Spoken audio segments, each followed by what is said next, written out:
Yaxşı, assalomu alaykum hammaga. Xudo xolasa, uchoqning ustun Sibov jarayonida avvalgi safar video chiqarib edik. Bugun ikkinchi videomiz.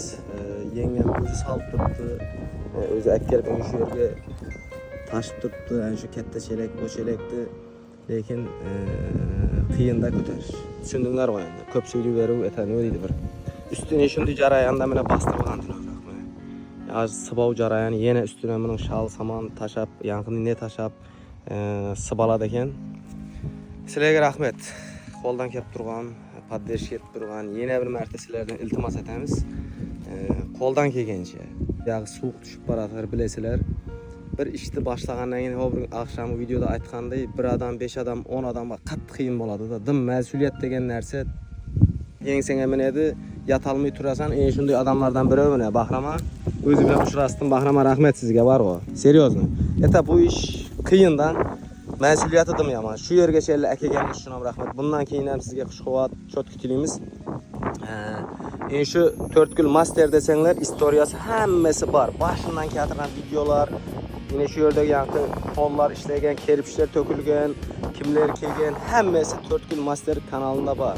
Bahraman kanalida. O'zim ustachilik etadi, hem yardım beradi, hem başka yerga var ustachilik etib o'rtada kelib shu kim ta'minlangan oilaga, yani aytdim avval videoda aytganday, yanqi singlim istese ham bo'ladi, yengamizning bir balasi bormi?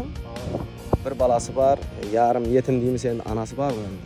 Atasi qaytib bo'lib ketgan, ular ham o'riydi bir Xudoydan kelgan sinov.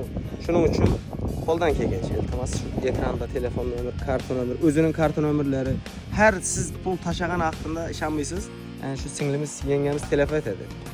Shunday deydi, pul tushdi deb quvonadi-da. Endi yana aytganda ichi sirti sibolish kerak, ertang pul patolog bo'lib kerak, kimlardir eshigini aytgan ekan. Qo'ldan kelgancha barcha odamlar yordam beradi. Lekin siz u biz ham yaratding odamni. Qirda ko'ring, shifr bo'lib taxlanib tursa, bir yaxshitda bunday yaqinda bir yarim yetim bolalar, ko'ni yarim bo'lib tursa ulandir. Uyat bo'ladi siz bizga. Qo'ldan kelgancha ayamisizlar, ko'maklaringizni maksimal repost, tina komment, bilasizlar, videolarni tina qancha meli bizning videomiz rekka chiqish uchun sizlardan poddershki, like-dan, shuning o'zi ham bir savob. Komment qancha ko'p yozsanglar, o do'stlaringizga o'zingiz yordam bera olmasangiz ham, kecha oylik olgan jo'ralaringiz, do'stlaringiz bor, gruppalar va anshona tashlasanglar ham ko'p emas. Qo'ldan kelgancha kartamda bu safar az edi, ko'proq tashiyin, unda ham emas. Qo'ldan kelgancha. Bahramat uramasmi? Endiki videolarda xudo xolasa yana aytgandek bir quvonib keladigan bo'laylik. Rahmat sizga-da, yangi duolar etib o'tiribdi. Ana avvalgi safar ko'rsataman dedim mana. Mama o'tiribdi, mama sag'ir kasallik bilan bir oyoq kesilgan, birinchi urug'ni og'rigan. Shularning bir hayotim bir yaxshi tarafga o'zgartirib, siz va biz yaxshi insonlarning qo'limizda. Hammaga rahmat, kelgusi yaxshi videolarda mening kanalimda chiqmasa 4 kun master YouTube'ga yozsanglar, Bahraman kanalida chiqadi. Rahmat Bahrama. Sizga addushur. Salomat bo'ling.